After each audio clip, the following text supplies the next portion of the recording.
Aujourd'hui, cet été 2025, nous avons, à travers l'exemple de la compagnie Algérie Ferry, le cauchemar des voyageurs algériens, puisque c'est la seule entreprise nationale de transport maritime de voyageurs. Normalement, elle est censée soulager les Algériens et les Algériens, notamment de la diaspora algérienne en France et en Espagne et ailleurs en Europe qui veulent rentrer chez eux. Il n'en est rien, puisque Algérie Ferry, comme chaque été, c'est le cauchemar, comme chaque été, c'est le scandale, comme chaque été, c'est la galère. Algérie Ferry, elle loue à la frette des bateaux dans des conditions troublantes. Et ce sont même pas des bateaux, c'est des épaves. Ce sont des épaves catastrophiques, c'est des vieux bateaux. Et chaque été, les autorités européennes arrêtent ou saisissent les bateaux d'Algérie Ferry parce que ce soit les bateaux affrétés ou les bateaux qui appartiennent à la flotte parce qu'ils sont défaillants, les normes de sécurité élémentaires ne sont pas respectées, ces bateaux peuvent couler. C'est une véritable mafia. Il y a une entreprise étatique, ces dirigeants font ce qu'ils veulent, ils achètent ce qu'ils veulent, ils dépensent ce qu'ils veulent. Ils affrètent des bateaux, des épaves, c'est-à-dire des bateaux fantômes qui sont abandonnés par les Européens. Les Italiens, les Grecs, les Européens ne les utilisent plus parce que c'est des vieux bateaux, parce qu'ils ont construit de nouveaux bateaux. Et ils les donnent pour les Algériens. Ils nous prennent pour du bétail. Ils n'ont même pas de respect pour les citoyens algériens.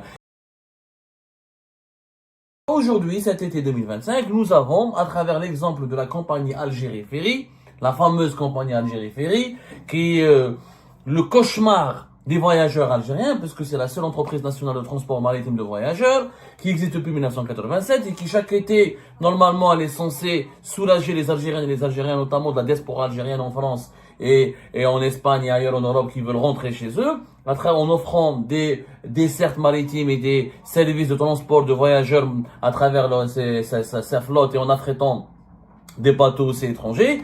Et cette compagnie est censée non seulement gagner beaucoup d'argent, parce qu'il y a beaucoup de demandes, il y a beaucoup d'Algériens et d'Algériens qui veulent prendre le bateau pour rentrer de France, d'Espagne, pour venir en Algérie, même depuis l'Italie, pour ramener leurs affaires, leurs voitures et leurs membres de la famille, et les membres de la famille pour passer les vacances en été, les vacances d'été. Comme il y a des Algériens et des Algériens qui veulent quitter l'Algérie pour rejoindre l'Europe à travers en bateau, parce que normalement c'est beaucoup plus facile, ça devrait coûter moins cher que l'avion, et ça pourrait être plus pratique, etc. Il n'en est rien, puisque Algérie Ferry, comme chaque été, c'est le cauchemar, comme chaque été, c'est le scandale, comme chaque été, c'est la galère. Comme chaque été, Algérie Ferry, elle loue à la frette des bateaux dans des conditions troublantes, sans aucune transparence, avec beaucoup d'opacité. Et ce sont même pas des bateaux, c'est des épaves.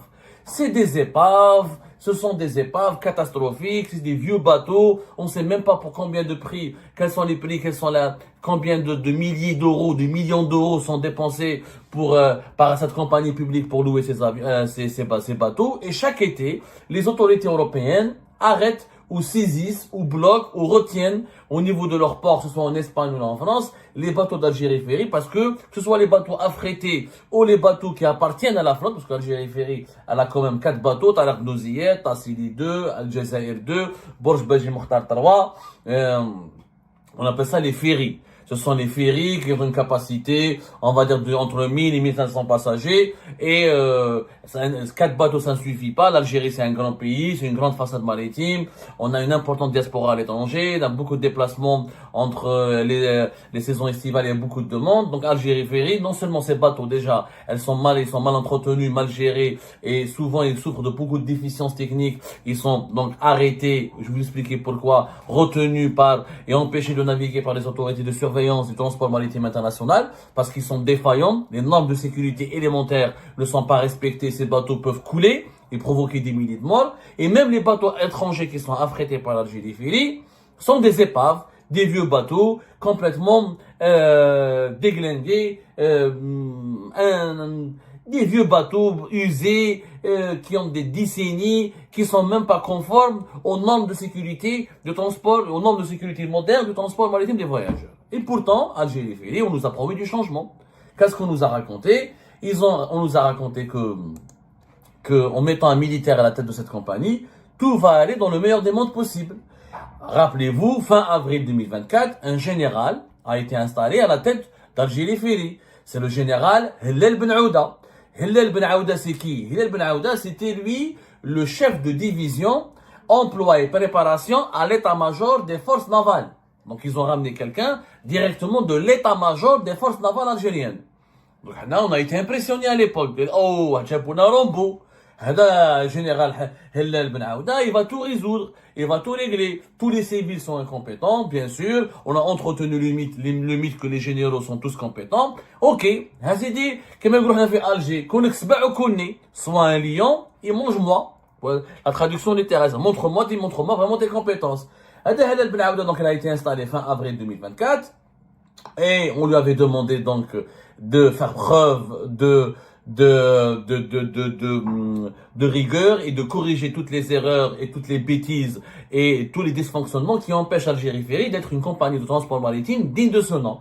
L'été 2024 a été une catastrophe puisque non seulement les navires d'Algérie Ferry étaient mal entretenus, ils avaient beaucoup de pannes, et il y a eu un quatrième navire qui a été affrété, il s'appelle le Moby Data, pavillon italien, construit en 1980, un vieux bateau, il a été affrété, il a été bloqué plusieurs fois, plusieurs reprises, en 2024, notamment juste avant, c'était en avril 2024, ça il a été bloqué en raison d'un problème de conformité avec les normes juridiques et techniques internationales.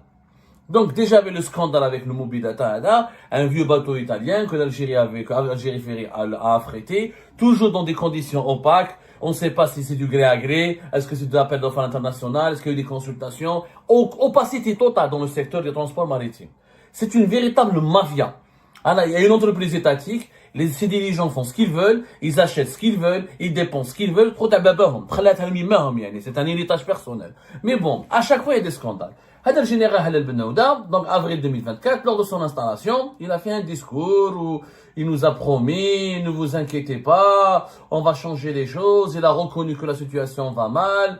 Je vais vous citer ce qu'il a dit. Il a parlé de profondes réformes pour restaurer la société. Voilà ce qu'il a dit dans son allocution quand il a été installé en avril 2024. Voilà. Il a dit que, non, plus tard, cette allocution a été faite en avril 2024, il s'est pas beaucoup exprimé. C'était fin octobre, voilà. Fin octobre 2024, il s'est exprimé. Il avait rencontré le ministre des Transports, il a parlé. Il a dit que l'Algérie Ferry est dans une situation complexe. L'entreprise, elle souffre à cause d'un cumul de dysfonctionnements, une saison estivale difficile, ayant chamboulé son programme, ce qui a causé un mécontentement, une insatisfaction de sa clientèle. Il a reconnu que le Moby Dada, le vieux bateau, il n'est pas avec ils affrètent des bateaux, des épaves, c'est-à-dire des bateaux fantômes qui sont abandonnés par les Européens. Les Italiens, les Grecs, les Européens ne les utilisent plus parce que c'est des vieux bateaux, parce qu'ils ont construit de nouveaux bateaux. Et ils les donnent pour les Algériens.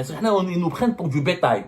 Ils n'ont même pas de respect pour les citoyens algériens. Ils ramènent des vieux bateaux qui sont pas respectés, qui sont plus respectés, qui ne sont dans l'état technique, c'est-à-dire dans l'état qui sont dans mauvais état et qui ne sont pas conformes aux normes techniques de sécurité du droit maritime international. Donc, le Moby Dada, il est tombé en panne en pleine mer, alors qu'il effectuait une traversée Oran-Alicante. Il y avait 1169 passagers qui étaient bloqués. Donc, c'est un général-major, hein. C'est pas un général, hein. C'est un général-major. Donc, le général-major Hellel Ben Aouda, il a reconnu que les problèmes techniques ne sont pas les seuls facteurs de dégradation de la situation de l'entreprise, mais une série de dysfonctionnements structurels, notamment en matière de gestion. Il a parlé d'une tentative d'atteinte à l'entreprise, porteuse de l'emblème national au profit des entreprises étrangères. En plus, il a dénoncé une campagne médiatique systématique sur les réseaux sociaux. C'est la théorie du complot. Les militaires algériens, finalement, ils font pas mieux que les civils. Dès qu'ils parlent, tout est complot. L'entreprise, elle est bien, elle est victime d'un sabotage interne, elle est victime d'une campagne de dénigrement et d'un complot, et ce sont les entreprises étrangères qui veulent la saboter. Mais il y a Algérie Ferry, ça marche bien. Algérie Ferry, c'est mieux que Titanic, c'est très bien. Les militaires algériens, mais c'est les complots. Ok. Il a dit qu'il avait promis en octobre qu'il allait procéder à des analyses et des diagnostics afin d'améliorer le rendement et d'être à la hauteur des aspirations des clients. Il a parlé d'échanges de vision, de dialogue pour élaborer une feuille de route pour le développement de l'entreprise et pour résister à la concurrence dans le transport. Il a demandé une prise de conscience collective pour atteindre ce saut qualificatif. C'était en octobre. Fin octobre 2024. C'était lors d'une rencontre avec le ministre des Transports à l'époque. Il s'avère que le général Hellel Ben Aouda, nous sommes en juillet 2025, les mêmes problèmes d'Algérie Ferry qui ont été constatés en 2024 se sont reproduits En 2027, rien n'a changé. Absolument rien n'a changé. Au contraire, Hadal Général, il n'est même pas resté longtemps dans son poste, puisqu'il a été installé fin avril 2024 à la tête d'Algérie Ferry, comme par hasard et sans aucune explication. Fin janvier, mi-janvier 2025, il a été installé directeur général de la marine marchande et des ports. Il a pris un poste au niveau du ministère des Transports. Donc on le ramène en avril, et en janvier on lui change de poste, en 6 mois il est parti. Il n'est même pas resté une année. 6 mois il est parti, il a décidé de, je ne sais pas pourquoi ni comment, on lui a confié une direction importante du ministère des Transports. Mais avant, il avait lancé cette fameuse feuille de route, ce militaire qui nous avait promis une feuille de route de redressement d'Algérie Ferry. Nous sommes en été 2025. Donc c'est pendant l'été que nous allons évaluer cette feuille de route et voir s'il y a eu des changements. Ce militaire qui a changé, ce général-major, est-ce qu'il a vraiment apporté les changements nécessaires pour améliorer la gestion? Puisque, encore une fois, comme en 2024, l'Algérie, Algérie Ferry, a loué un navire italien qui s'appelle El Venizelos, qui date depuis El Venizelos. C'est un navire qui faisait les traversées maritimes entre l'Italie et la Grèce. Il date de 1983. Il a été utilisé commercialement depuis 1992 sur les lignes entre la Grèce et l'Italie. Et la même chose, à l'époque, les années 90, il était le navire le plus imposant, le ferry le plus imposant en Méditerranée. Mais après, il a été dépassé. Nous sommes en 2025, pendant 1992. Les Italiens et les Grecs l'ont abandonné parce qu'ils se sont dotés de bateaux beaucoup plus performants sur les dessertes maritimes entre la Grèce et l'Italie. Et il est resté offert. Il est proposé à l'affrètement pour les compagnies étrangères, notamment Algérie Ferry. C'est-à-dire que ce sont les compagnies étrangères maritimes des pays maghrébins, on a des pays du monde arabe qui vont l'affréter. Les Européens ne l'utilisent plus. Les Grecs l'ont utilisé, les Italiens l'ont utilisé, ils l'ont été abandonnés par la suite. Maintenant, c'est les Algériens qui l'utilisent. Sauf que, dès qu'ils l'ont affrété pour cet été, il a été une première fois retenu. Faut savoir, il a été retenu au port de Marseille il faut savoir que le transport maritime, il y a des séries de contrôle très stricts. Comme c'est des ferries qui transportent entre 500 et 1500 passagers, s'il n'y a pas des normes de sécurité et certains cahiers de charges qui ne sont pas respectés, il peut avoir le bateau peut couler, il peut avoir des accidents en haute mer et ça peut créer des catastrophes humaines, des drames, des tragédies. Vous imaginez 1500 morts, voilà, c'est une catastrophe. C'est une catastrophe. Donc, il y a ce qu'on appelle, notamment au niveau de l'Union européenne, il y a une agence spécialisée qui contrôle les bateaux qui rentrent et qui traversent, dès qu'ils arrivent au niveau des ports des pays européens. En France, ils ont par exemple le Centre de sécurité des affaires maritimes qui fait des missions d'inspection. À chaque fois qu'un navire étranger arrive dans un port européen, même si ce navire est européen, chaque fois qu'un navire tout court arrive dans un port européen, par exemple comme celui de Marseille, il est inspecté par des experts, par des contrôleurs qui doivent vérifier s'il est conforme aux normes de sécurité, aux exigences techniques qui garantissent la sécurité de la traversée et qui donnent des garanties pour que ce bateau ne coule pas, pour qu'il n'y ait pas un accident. C'est-à-dire il n'y a pas de dysfonctionnement, de défaillance inquiétante. À Marseille, il a été retenu du 23 au 29 juin dernier, 2025. Ensuite, le 30 juin, il y avait une opération de contrôle programmée annoncée par Algérie Ferry, ça s'est terminé, il a été libéré que le 30 juin, donc une semaine bloqué pratiquement à Marseille, alors qu'il devait traverser, et à chaque fois qu'un bateau il est bloqué, ce sont des milliers de passagers qui sont totalement bouleversés et ébranlés, puisque le programme d'Algérie Ferry change, donc les gens qui sont à Marseille, au port, qui attendent depuis 3h, 4h du matin, doivent attendre 24 heures ou 48 heures supplémentaires, le temps que Algérie Ferry trouve un autre bateau pour les transporter. Donc, une semaine plus tard, soit disons que ça a été réparé, il n'y a plus de problème, le 4 juillet, il est bloqué depuis le 4 juillet à Alicante, en Espagne. Algérie Ferry, le navire El Venizelos, il est toujours bloqué à Alicante. Pourquoi? Il a été retenu par les inspecteurs espagnols du contrôle de l'État du port, dans le cadre d'une convention internationale qui leur demande, en Europe encore une fois, il y a l'Agence européenne de sécurité maritime, qui impose des missions d'inspection très strictes au niveau des bateaux. Un bateau ne peut pas quitter un port s'il n'est pas bien contrôlé, inspecté. Parce qu'encore une fois, il ne faut pas qu'il y ait, je sais pas comment on appelle, pour les avions, on dit un crash, et pour les bateaux, j'ai oublié le mot technique. Pour que les bateaux ne coulent pas, c'est tout, voilà, pour qu'il n'y ait pas un accident pour qu'il n'y ait pas d'accident, voilà, pour qu'il n'y ait pas des accidents au niveau des bateaux, voilà. Donc, il y a des missions d'inspection, la même chose, en Espagne, et des médias spécialisés ils en ont parlé. Finalement, qu'est-ce qu'on découvre? Que ce bateau, affrété par Algérie Ferry, a très peu navigué ces dernières années. Il a du mal à se mettre en conformité avec les réglementations internationales que chaque navire est censé impliquer. C'est-à-dire, on a loué une épave. C'est-à-dire, les Algérie Ferry est parti prendre un bateau fantôme. Un bateau qui n'est même pas utilisé, qui ne devrait pas être utilisé pour le transport des maritimes. Mais comme les Algériens, comme on est traités comme des animaux par nos dirigeants, Yarmouna, s'il a coulé, c'est quand même grave. C'est quand même extrêmement grave. C'est la deuxième fois qu'il est retenu par les services de contrôle, cette fois-ci espagnol, pas français. Et encore une fois, le bateau, selon les premières conclusions, rapportées par des médias européens spécialisés, il a très peu navigué ces dernières années et il semble avoir du mal à se mettre en conformité avec les réglementations internationales que chaque navire est censé appliquer. C'est le même scénario qui a eu lieu avec le Mobidada en 2024, avec le Mobidada. Le même scénario. Où c'est des pannes, où il est détenu à quai dans les ports européens pour défauts multiples touchant à la sécurité, à l'environnement et aux conditions de travail. Parce que dans les séries de contrôle, il faut que les conditions de travail des marins soient respectées. Il ne faut pas que ça soit très polluant pour l'environnement et pour la mer. Et il y a des normes de sécurité qu'il faut qu'ils soient respectées. Donc, c'est Algérie Ferry, entre 2021 et 2024, elle a consommé 6 directeurs. Instabilité totale. Jad, le fameux général-major, on l'attendait comme le Messie.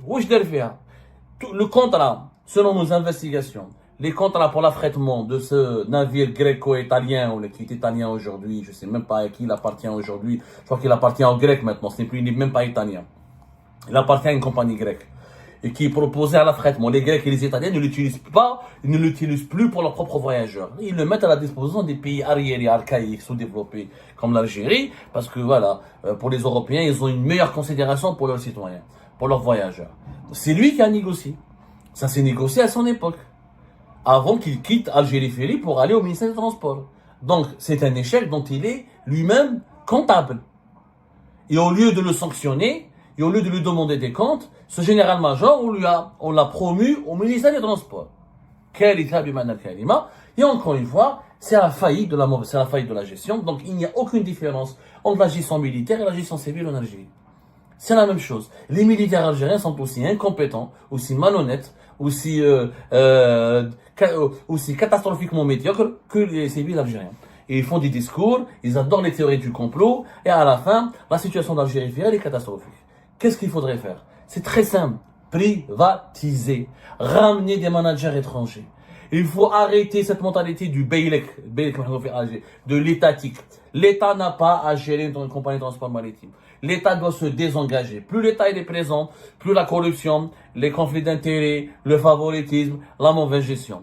Laissez les privés, demandez, faites des partenariats, ouvrez le capital d'Algérie Ferry à des investisseurs internationaux, à des compagnies de transport maritime internationales, asiatico-américaines ou européennes, et vous allez voir la différence. Vous allez voir la différence. Quand c'est du privé, quand c'est un investisseur étranger, il est plus professionnel, il est plus sérieux, il est plus rigoureux parce qu'il met son argent, parce qu'il place ses investissements, parce qu'il y a son image en jeu, parce qu'il y a son nom, il y a sa crédibilité qui est en jeu. Donc la gestion sera totalement différente. C'est ça la solution. Donc le tout militaire ne marchera pas en Algérie. Il n'a pas marché à Algérie Ferry, il n'a pas marché à la douane où nous avons un patron déjà, un général. Ça ne marche pas pour autant beaucoup mieux. Ça ne marchera pas. Il faut arrêter de nous faire croire ce mensonge permanent que les militaires gèrent mieux, que les militaires sont meilleurs que les civils. C'est faux. C'est complètement faux.